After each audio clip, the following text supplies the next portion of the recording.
자, 화랑과 관련된 논문 읽기 세 번째 시간. 자, 시작해 보겠습니다.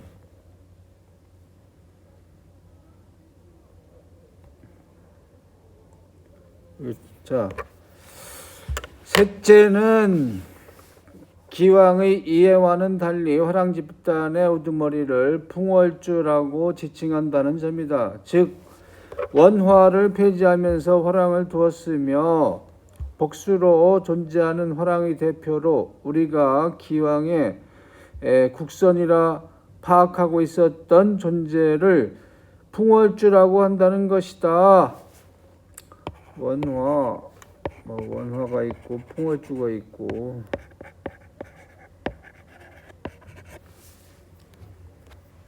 자, 이 경우는 이미 삼국사 자료, 동국통감 등의 자료에 풍월주라는 표현이 보이고 있어 완전히 새로운 것은 아니다. 아울러 삼국사기, 삼국유사 등을 모두 참고할 수 있었던 조선 전기의 저술인 삼국사 자료, 동국통감이 화랑의 우두머리를 지칭하여 굳이 풍월주라는 용어를 채택한 것은 그 당시 풍월주와 관련된 전승자료가 있었기 때문이었다고 판단하는 것이 자연스럽다. 따라서 풍월주라는 명칭은 역사적 사실의 반영이라 보아도 좋을 것이다.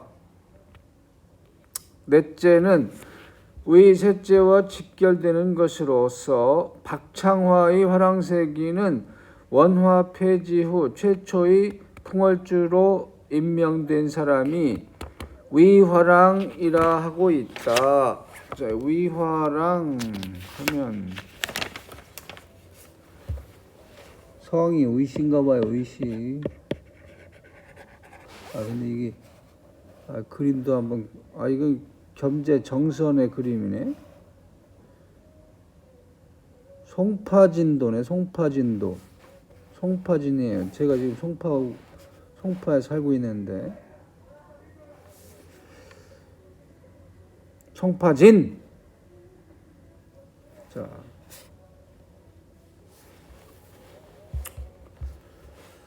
자, 이는 삼국유사가 원화 폐지 수년 후 진흥왕이 풍월의 부흥을 위해 화랑을 두고 마침내 설원랑을 국선으로 임명하였다는 것과 상이한 내용이다.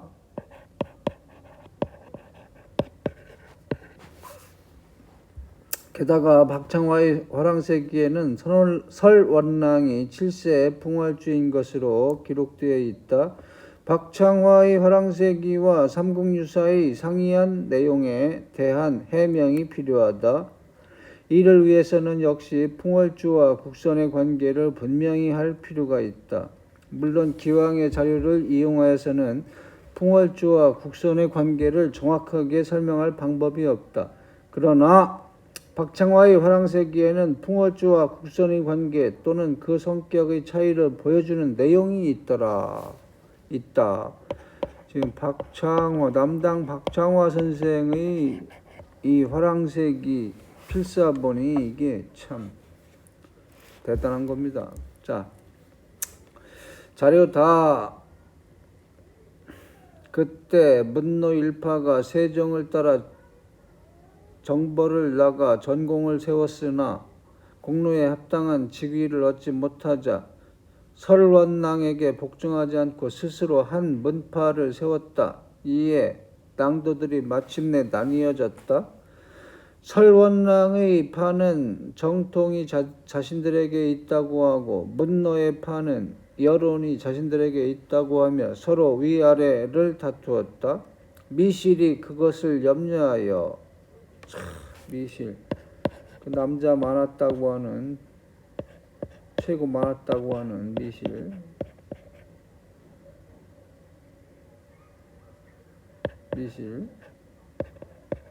뭐 남자가 최소 6명? 뭘 그거 가지고. 자, 미실이 그것을 염려하여 세종으로 하여금 그들을 화해시키도록 하였으나 이루지 못하였다. 진흥대왕께서 서거하신 후 미실이 비록 세임금에게서 총애를 받기는 했으나 왕비인 지소부인만큼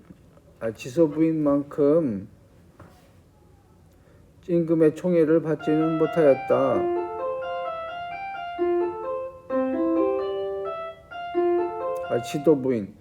지도부인의 아버지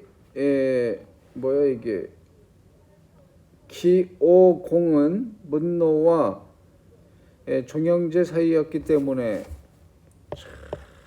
지도부인의 아버지 기오공도 나오네.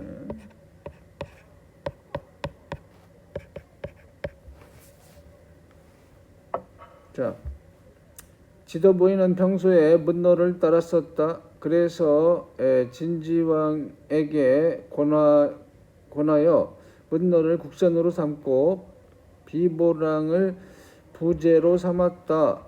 문노의 무리들은 무사를 좋아하고 호방한 기상의 소유자가 많았다.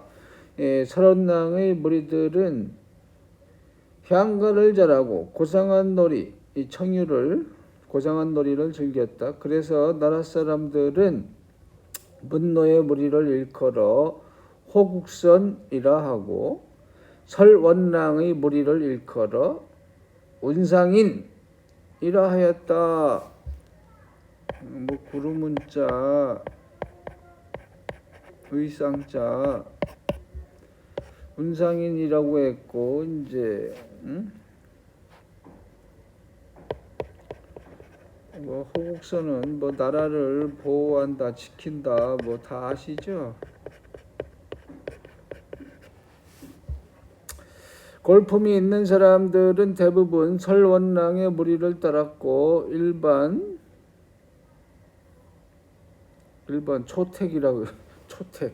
일반 사람들은 대부분 문노의 무리를 따랐다. 이들 집단의 구성원들은 서로 의를 갈고 닦는 것을 중시하였다. 박창화, 화랑새기, 설화랑.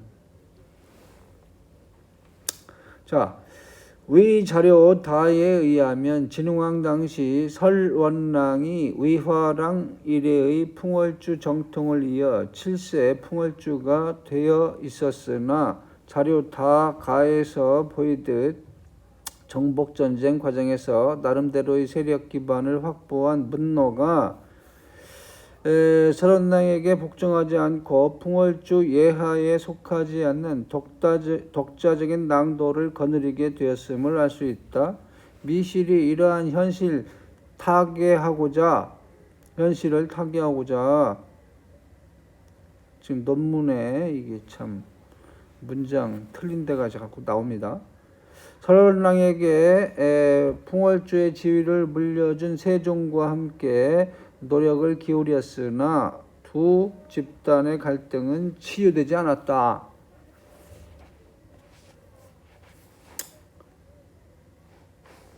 잠시 좀 다른 그림도 좀 감상하면서 이거는 겸재정선의 진도네. 동작동 있죠? 동작진. 자, 다시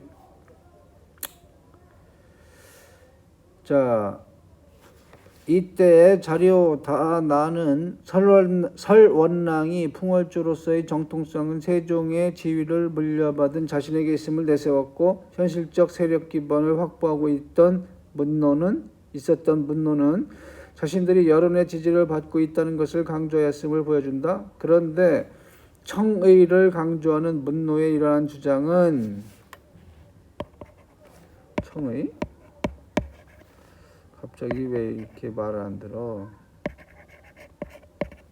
의논할 의자, 말글청자.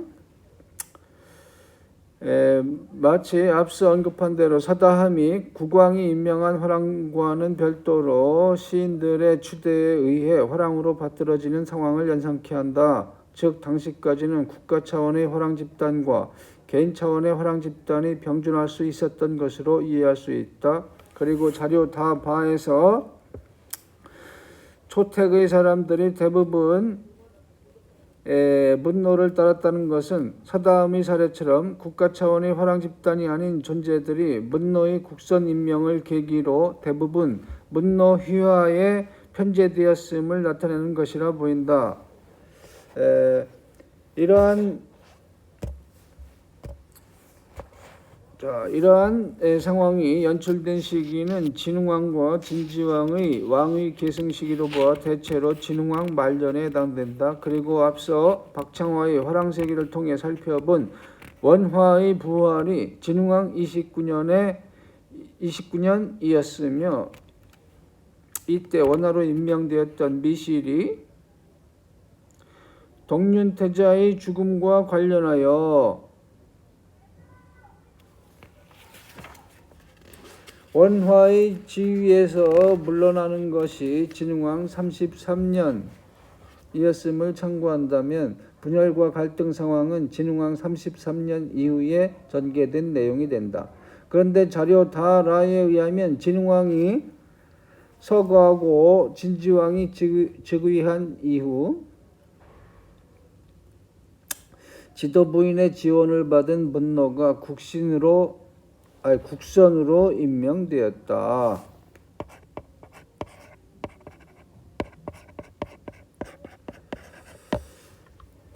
이는 자료 나에서 본 바와 같이 법흥왕 서거 및 진흥왕 즉위 초 본래의 원화였던 준정의 지위나 세력을 약화시키면서 남모 또한 원화가 되었던 상황과 매우 유사한 현상이다. 즉 정통적인 풍월주는 설원랑이지만 현실적으로 독자적인 세력과 후원을 확보한 문노가 국왕으로부터 국선의 지위를 확보하여 풍월주와 대등한 위치에 서게 된 것이다. 물론 이후 박창화의 화랑세기에서는 풍월주와 국선의 상하 관계에 관한 설원랑과 문노의 설전을 볼 수 있다.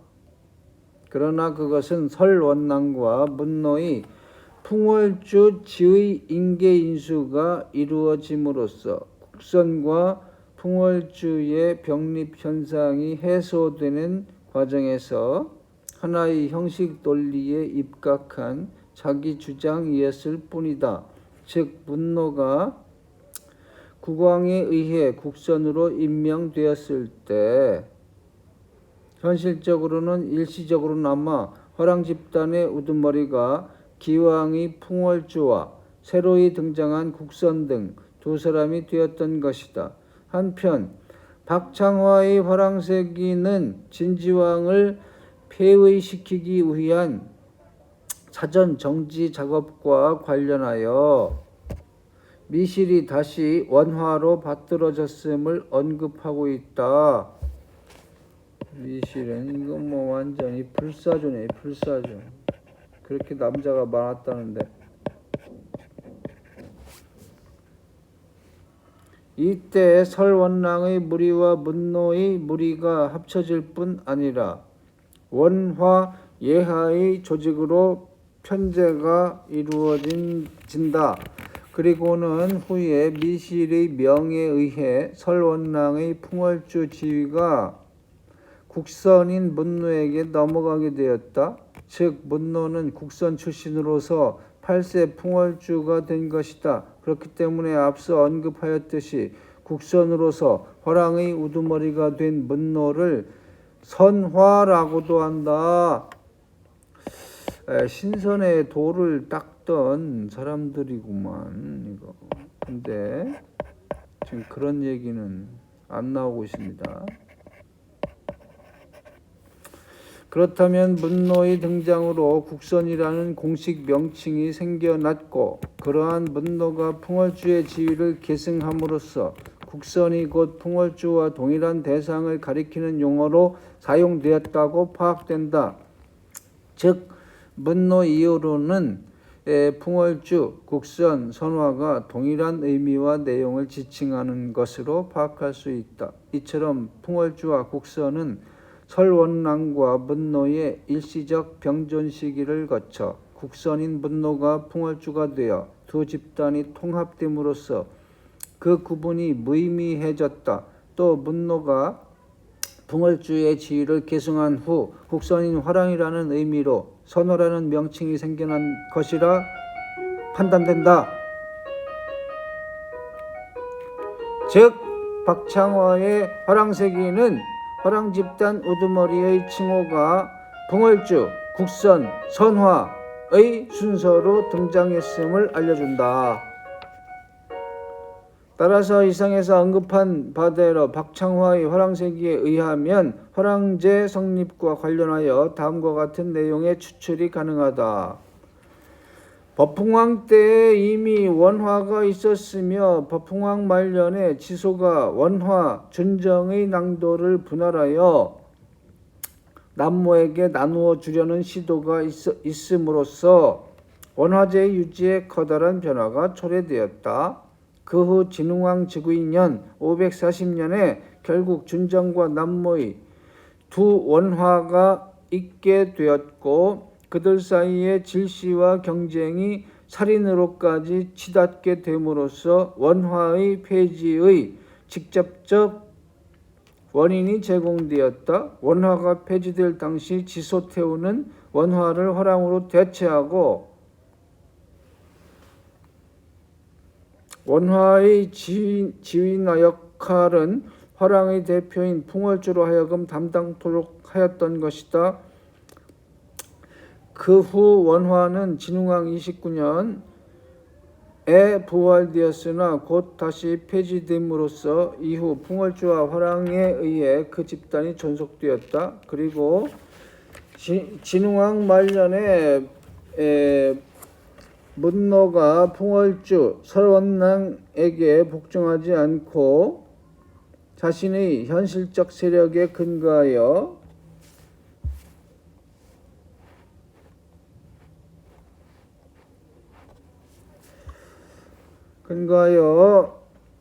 독자적인 화랑 문파를 세웠다. 이러한 문노의 행위는 결과적으로 진지왕 즉위 후 진지왕비 지도부인의 적극적 후원을 받으며 문노가 국선에 임명되는 결과를 가져왔다.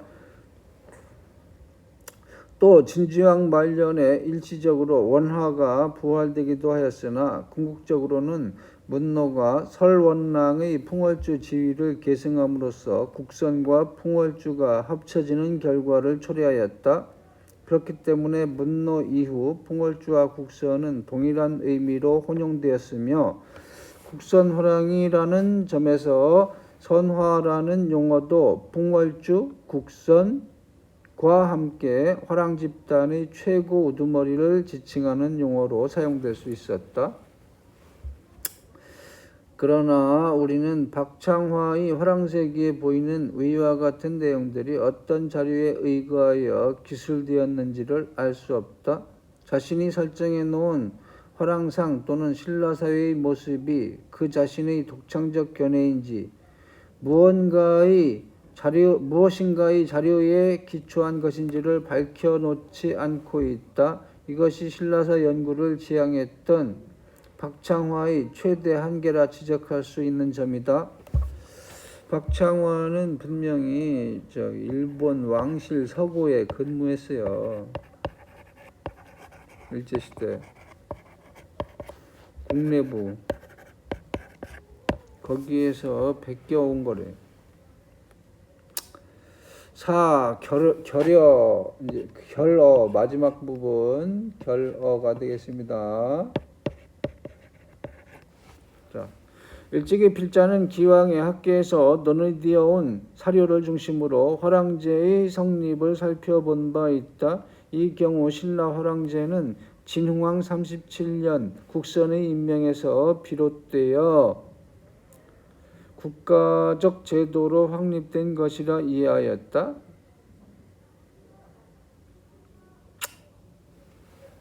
에이구.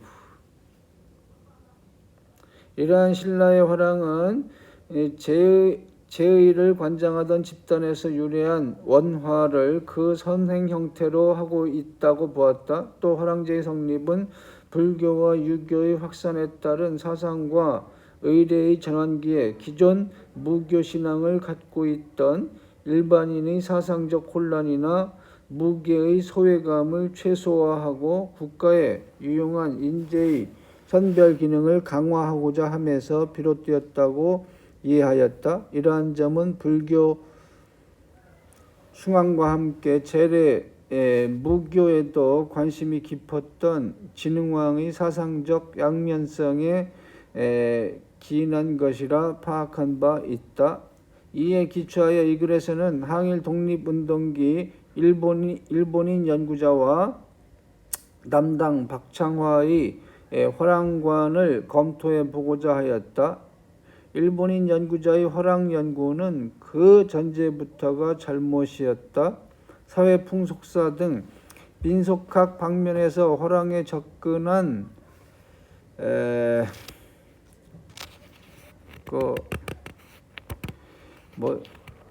누구죠?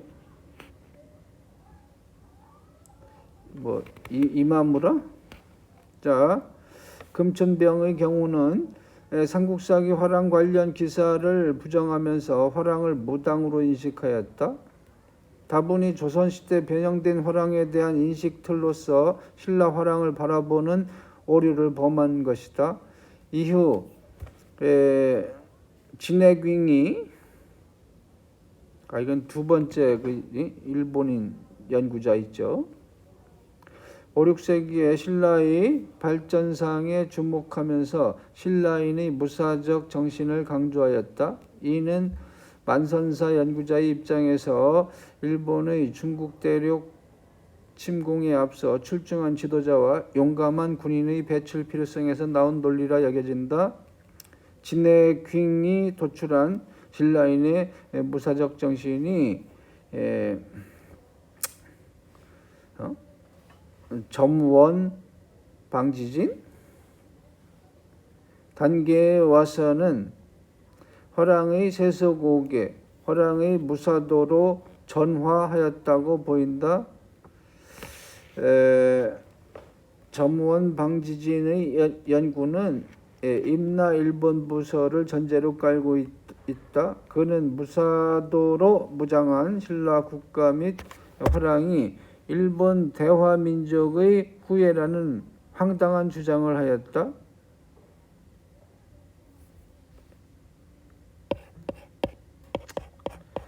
대화민족의 후예인데 이제 황당하다 하는데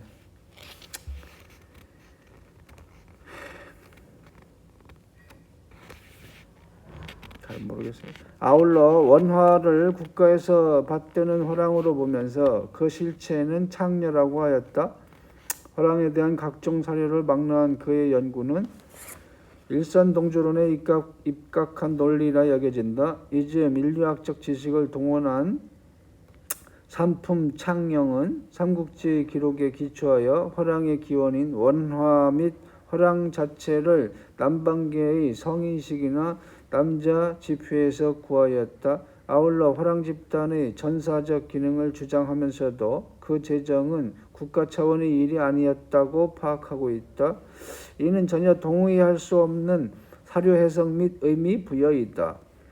반면에 박창화의 화랑세기는 자신의 신라사 인식에 입각하여 색다른 화랑관을 드러내고 있다. 그의 화랑세기는 미궁에 빠져있던 원화의 유래를 언급하는 것에서 시작하고 있다. 즉 중국 그 연나라에서 제사를 관장하던 연부인의 국화 풍습이 동점하여 동쪽으로 들어왔다 이거지. 서세 동점할 때의 점.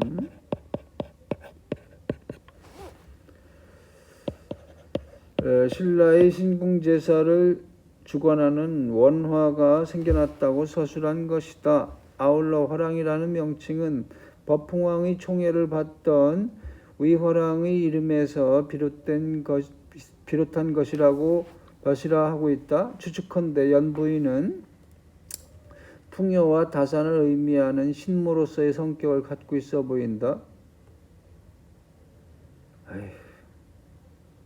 그 간적이라니까. 동양 신화에 나오는 간적, 설을 낳은 간적, 동아시아 우리 민족도 관련이 있어요. 뭐 일본이나 뭐 우리나라나 뭐 중국이나 다 뭐 동이족들이겠죠. 동이족들의 그 조상 할머니 나옵니다. 간적. 고대 그냥 어느 포털에 쳐도 간적 다 나와요. 제비알을 삼키고 설을 낳았다. 설도 나오고. 여기는 무슨 그런 것도 파악을 못했나? 자, 이제 뭐 박사 뭐 이런 학자니까 뭐 실증적으로 증명이 안 되는 그런 신화 같은 얘기는 못 써서 이런 표현을 했겠죠. 자, 아울러 위만조선의 위만이 연인이 했다는 것에서 착안하여 연부인을 언급한 것일는지도 모른다. 또 여타의 사서에서 국선으로 거명되는 설원랑과 대등하게 화랑 문노를 호국선으로 등장시키고 있다. 박창환은 일본인 화랑 연구자들이 업적을 충분히 접할 수 있었을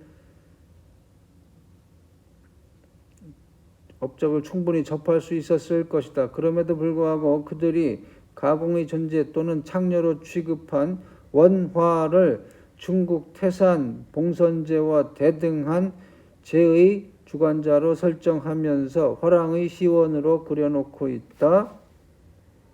일본인 연구자들이 화랑의 무사적 정신의 강조한 반면, 여기 또 틀렸네.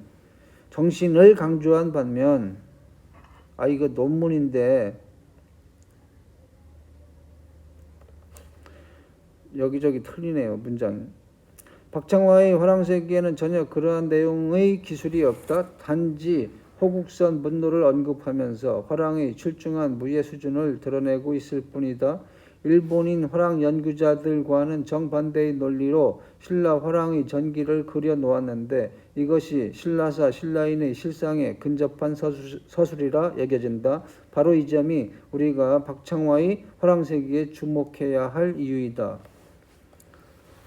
이건 뭐 박창화의 화랑세기 이거는